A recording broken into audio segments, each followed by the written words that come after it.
গৌৰৱ গগৈক আজি গোলাঘাটৰ এটা মন্দিৰত দেখা গ'ল। যিজন গৌৰৱ গগৈয়ে ঈদৰ নামাজ পঢ়া দেখা গৈছিল, সেইজন গৌৰৱ গগৈ কাইলৈ যোৰহাটৰ নিৰ্বাচনৰ প্ৰাক মুহূৰ্তত এইদৰে গাখীৰ ঢালা দেখা গৈছে এটা শিৱ মন্দিৰত। আজি হিন্দু ধৰ্মৰ নিয়মাৱলী অনুসৰি এইদৰে গাখীৰ ঢালি শিৱ পূজা কৰিছে গৌৰৱ গগৈয়ে। গৌৰৱ গগৈয়ে শুদ্ধভাৱে নামাজ পঢ়াৰ বাবে মুখ্যমন্ত্ৰী হিমন্ত বিশ্ব শৰ্মাকে ধৰি বিভিন্ন নেতাই সমালোচনা কৰিছিল। গৌৰৱে ইমান শুদ্ধভাৱে নামাজ কিয় পঢ়িব জানে বুলি প্ৰশ্ন কৰিছিল। গৌৰৱ গগৈ ৰাম মন্দিৰলৈ কিয় যোৱা নাই বুলি প্ৰশ্ন কৰিছিল। ভোট গ্ৰহণৰ প্ৰাক মুহূৰ্তত এইদৰে গৌৰৱ গগৈয়ে আজি গোলাঘাটৰ এটা মন্দিৰত, শিৱ মন্দিৰত গাখীৰ ঢালি পূজা কৰি নিজকে এজন হিন্দু ধৰ্মাৱলম্বী লোক হিচাপে প্ৰতিপন্ন কৰিবলৈ চেষ্টা চলাইছে নেকি বুলিও প্ৰশ্ন উত্থাপন হৈছে। ইয়াৰ লগে লগে প্ৰশ্ন হৈছে, কাইলৈ অনুষ্ঠিত হ'বলগীয়া নিৰ্বাচনৰ পিছত যোৰহাটখন কোনে দখল কৰিব পাৰিব?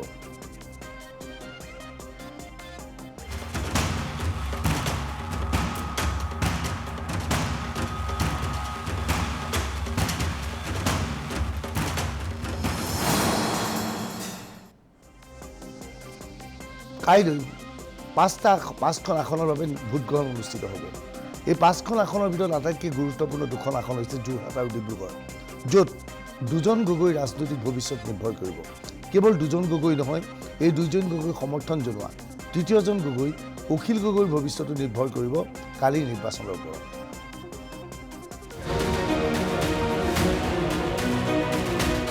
আৰু মাত্ৰ কেইঘণ্টামানৰ পিছত নিৰ্ণয় হ'ব গৌৰৱ গগৈ আৰু লুৰিণজ্যোতি গগৈৰ ভাগ্য।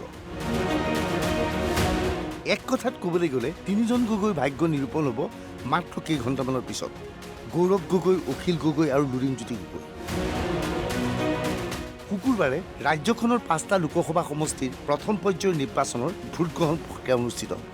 যিকেইটা সমষ্টিত নিৰ্বাচন অনুষ্ঠিত হ'ব তাৰে মাজত আছে যোৰহাট আৰু ডিব্ৰুগড়।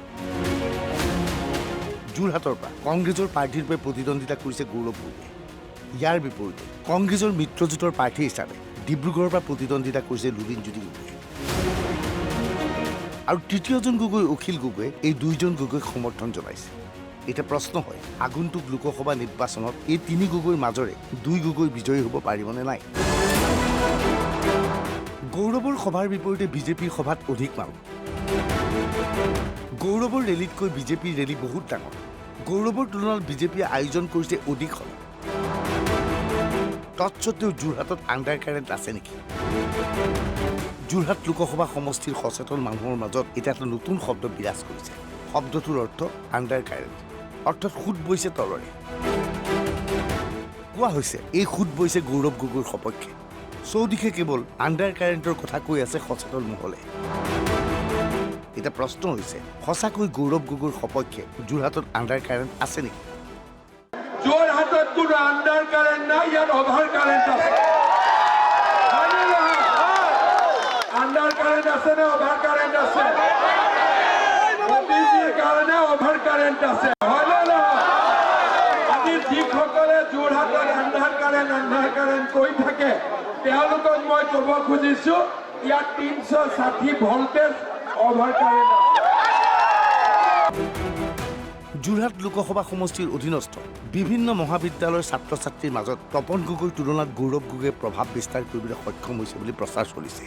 কোৱা হৈছে যুৱ শক্তিয়ে এইবাৰ গৌৰৱ গগৈক ভোট দিব বিচাৰিছে। কিন্তু বাস্তৱিকতে সেই কথা কিমান সত্য এতিয়াও স্পষ্ট হোৱা নাই। গৌৰৱে আশা কৰিছে যুৱ শক্তি এইবাৰ তেওঁৰ লগত। প্ৰথমবাৰৰ বাবে ভোট দিবলগীয়া ভোটাৰে ভোট দিব গৌৰৱক। এইসকল ভোটাৰক আকৰ্ষিত কৰিবলৈ গৌৰৱে ঘনে ঘনে চেলফিৰ কথা কৈছে। যুৱ শক্তিক আকৰ্ষিত কৰিবলৈ গৌৰৱে প্ৰস্তুত কৰিছে বিশেষ গীত।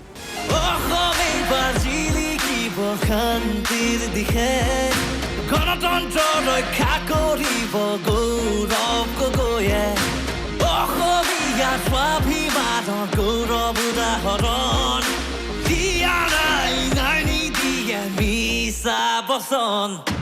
ৰাইজে ৰজা হ'ব, গণতন্ত্ৰ হ'ব জনগণৰ, শংকৰ ৰাজাৰ অসমত গৌৰৱ গগৈ হ'ব আদৰত।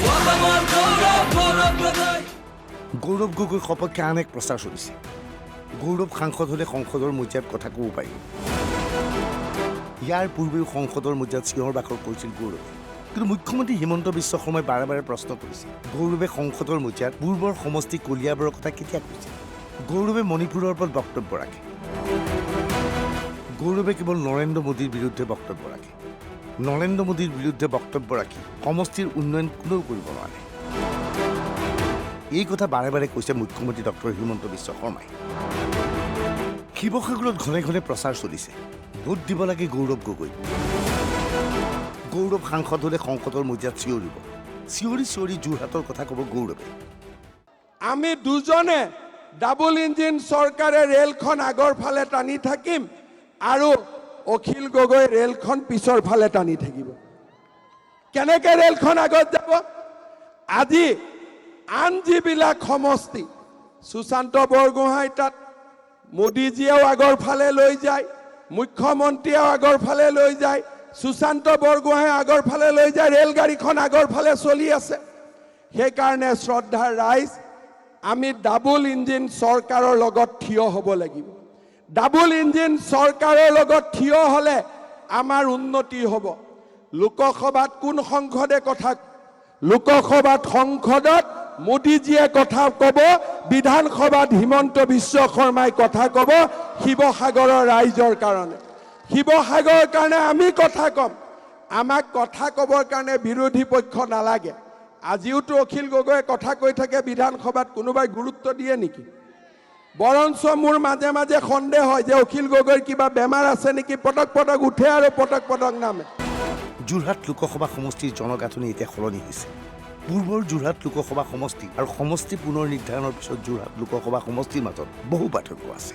পূৰ্বৰ যোৰহাট লোকসভা সমষ্টিৰ পৰা আমগুৰি সমষ্টিটোৰ বিলুপ্তি ঘটোৱা হৈছে। যোৰহাট লোকসভা সমষ্টিত এইবাৰ অন্তৰ্ভুক্ত হৈছে মাজুলী। পূৰ্বে মাজুলী আছিল লখিমপুৰ লোকসভা সমষ্টিৰ। মাজুলীত যথেষ্ট সংখ্যক মিচিং ভোটাৰ আছে। এই মিচিং ভোটাৰক আকৰ্ষিত কৰিবলৈ গৌৰৱে বাৰে বাৰে চেষ্টা চলাইছে। নিৰ্বাচনী প্ৰচাৰৰ অন্তিম দিনা বুধবাৰে গৌৰৱ গগৈক দেখা গৈছিল মাজুলীত। গৌৰৱে জানে যোৰহাট লোকসভা সমষ্টিৰ পৰা বিজয়ী হ'বলৈ হ'লে মাজুলীৰ মিচিং ভোটাৰৰ ভোট পাবই লাগিব।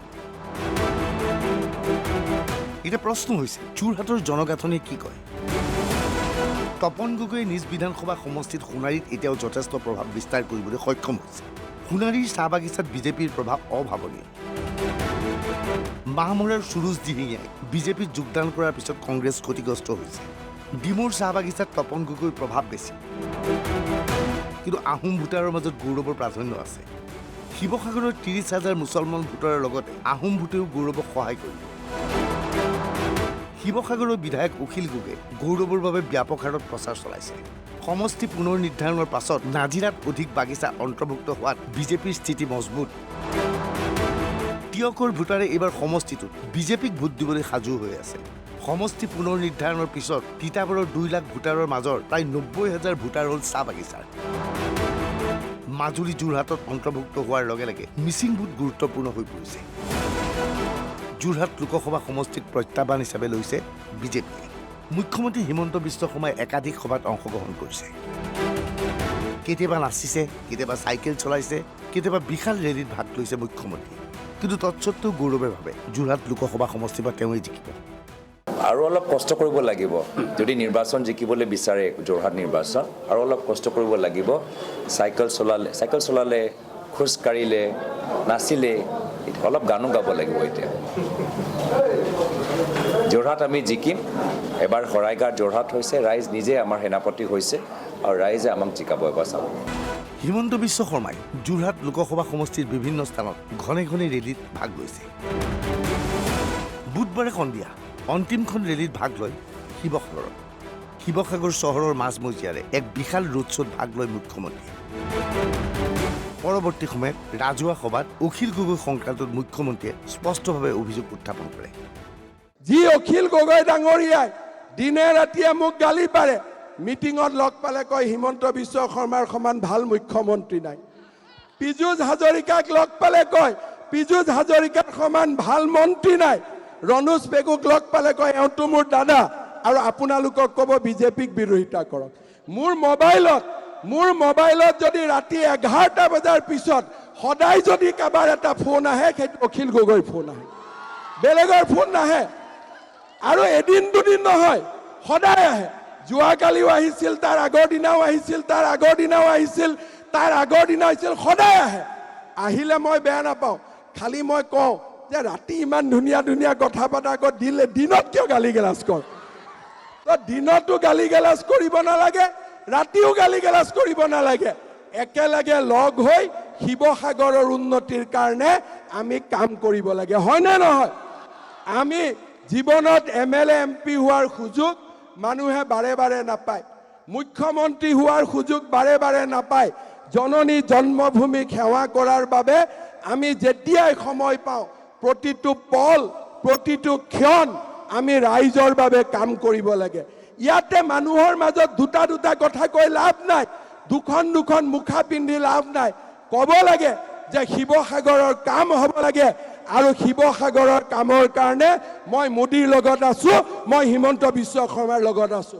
ৰাইজে কোনেও বেয়া নাপায় মই চ্যালেঞ্জ কৰিছো হিমন্ত বিশ্ব শৰ্মা অসমৰ মুখ্যমন্ত্ৰীক এজন বিধায়কে প্ৰত্যাহ্বান জনাইছে প্ৰত্যাহ্বানটো হ'ল যে হিমন্ত বিশ্ব শৰ্মাই কৈছে যে মই সদায় ৰাতি 11টা বজাৰ পাছত তেখেতলৈ ফোন কৰোঁ আৰু কালি কৰিছিলোঁ পৰহি কৰিছিলোঁ তাৰ আগদিনা কৰিছিলোঁ তাৰ আগদিনাও কৰিছিলোঁ সদায় মই ফোন কৰোঁ গতিকে নিশ্চয় তেখেতৰ ওচৰত কল ৰেকৰ্ড থাকিব মই মুখ্যমন্ত্ৰীৰ ওচৰত প্ৰত্যাহ্বান জনাইছোঁ যে মই হিমন্ত বিশ্ব শৰ্মাৰ লগত ডেইলি কথা পাতো বুলি তেখেতে প্ৰমাণ কৰিব লাগে যদি সঁচাকৈ প্ৰমাণ কৰিব পাৰে কালি ফোন কৰিছিলোঁ বুলি পৰহি ফোন কৰিছিলোঁ বুলি তাৰ আগদিনা ফোন কৰিছিলোঁ বুলি তাৰ আগদিনা ফোন কৰিছিলোঁ বা ৰাতি সদায় 11টা বজাৰ পিছত ফোন কৰোঁ বুলি যদি তেখেতে প্ৰমাণ কৰিব পাৰে তেতিয়াহ'লে মই বিধায়কৰ পদ ত্যাগ কৰিম আৰু যদি তেখেতে এইটো প্ৰমাণ কৰিব নোৱাৰে তেখেতে মুখ্যমন্ত্ৰী পদ ত্যাগ কৰিব লাগে এতিয়া প্ৰশ্ন হৈছে লুৰিণজ্যোতি গগৈ আৰু গৌৰৱ গগৈ জিকিব পাৰিবনে প্ৰথম পৰ্যায়ত কংগ্ৰেছে এই দুটা সমষ্টিক বিশেষ গুৰুত্ব দিছে কংগ্ৰেছৰ ধাৰণা হিন্দু বেল্টত থকা এই দুটা সমষ্টিত তেওঁলোক বিজয়ী হ'ব পাৰিব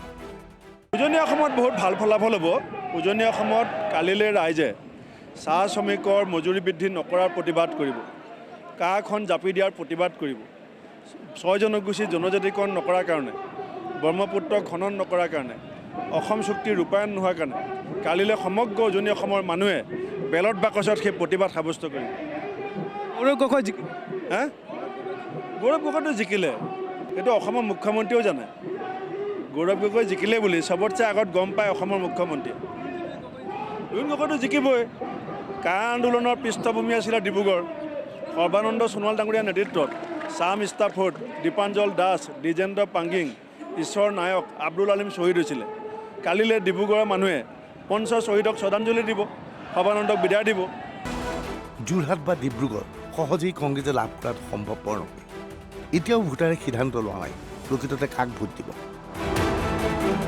প্ৰকৃত সিদ্ধান্ত ল'বগৈ এঘণ্টামানৰ পিছত সেই ভোটাৰে নিৰূপণ কৰিব গৌৰৱ গগৈ অথবা লুৰিণজ্যোতি গগৈৰ ভাগ্য ব্যুৰ' ৰিপৰ্ট NB নিউজ